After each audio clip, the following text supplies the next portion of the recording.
Good evening students, मानस classes में आपका स्वागत है।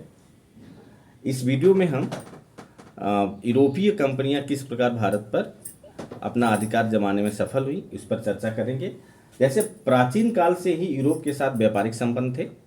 उस समय का जो व्यापार था वो भारत के पक्ष में था, भारत को उससे फायदा होता था। यूरोप के व्यापारी रेशम, जवाहरात, सुगंधी, जड़ी बूटी, सूती कपड़े, नील, मसाले ये भारत से ले जाते थे और उसके बदले में सोने चांदी भारत को देते थे। इसमें एक क्वेश्चन आप इम्पोर्टेंट है, पूछा जाता है कि यूरोप के व्यापारी क्या ले जाते थे।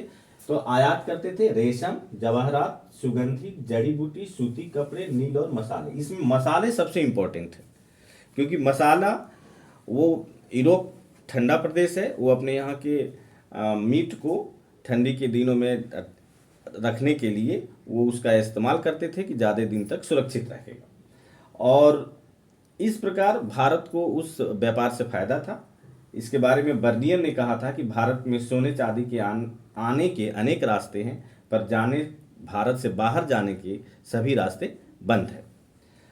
और जब ये तुर्कों ने यहाँ से रोक दिया तो पुर्तगाल का हेनरी द नेविगेटर शासक था, उसने अपने यूरोपीय प्रतिस्पर्धी, जो यूरोप के प्रतिस्पर्धी थे यानी प्रतियोगी थे और तुर्क थे, उनसे बचने के लिए इसने अफ्रीका से होकर के ये रास्ता भारत के लिए खोजा, जिसमें वास्को डी गामा 1498 में भारत पहुंचा।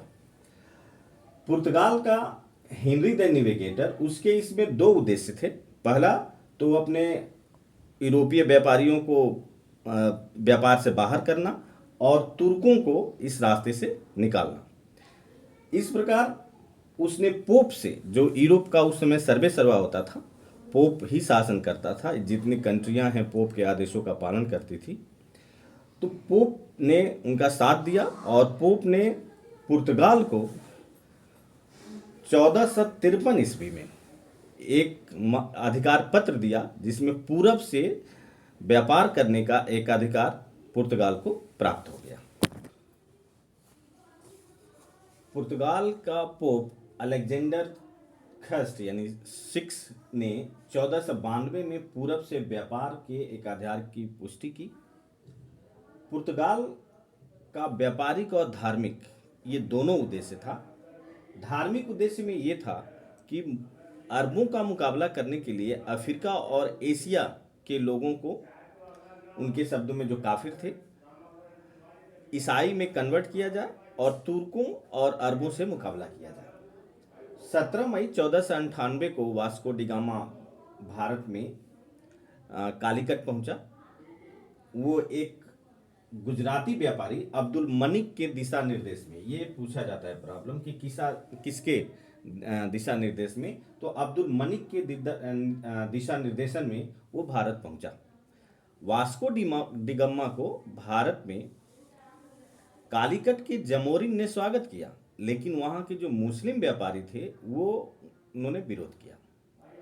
और कालीकट के जमोरिन, चूंकि वो तटीय राज्य था, तो अंतर्राष्ट्रीय व्यापार से उनको फायदा होता था, इसलिए कालीकट के जमोरिन ने उनका स्वागत किया।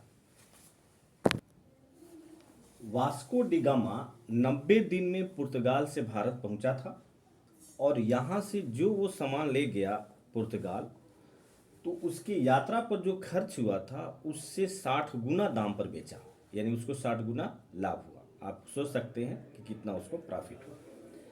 वास्को डी गामा के बाद दूसरा यात्री पेड्रो अल्ब्रेज कैब्राल 1500 ईस्वी में भारत आया। ये पूछा जाता है कि कैब्राल कब भारत आया, या ये भी पूछा जाता है कि वास्को डी गामा के बाद कौन सा पुर्तगाली भारत पहुंचा।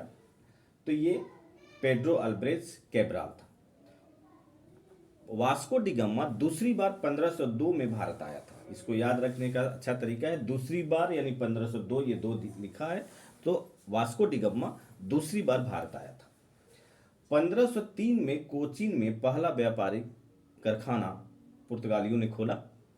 उसके बाद 1505 में कन्नूर में, 1505 में ही पुर्तगाली अपना प्रथम वायसराय फ्रांसिस्को डी अल्मीड़ा को भारत भेजा और इस प्रकार वो अरब सागर का जो समुद्री व्यापार है उस पर कंट्रोल करना धीरे धीरे पुर्तगाल ने शुरू किया। एक्चुअली यूरोप में उस समय पोप का ही चलता था, लेकिन धर्म युद्ध होने के बाद पोप का अधिकार कम हुआ और यूरोप के अन्य देश जैसे ब्रिटेन, फ्रांस, डच, ये सब भी पूरब से व्यापार करने के लिए स्वतंत्र हुए।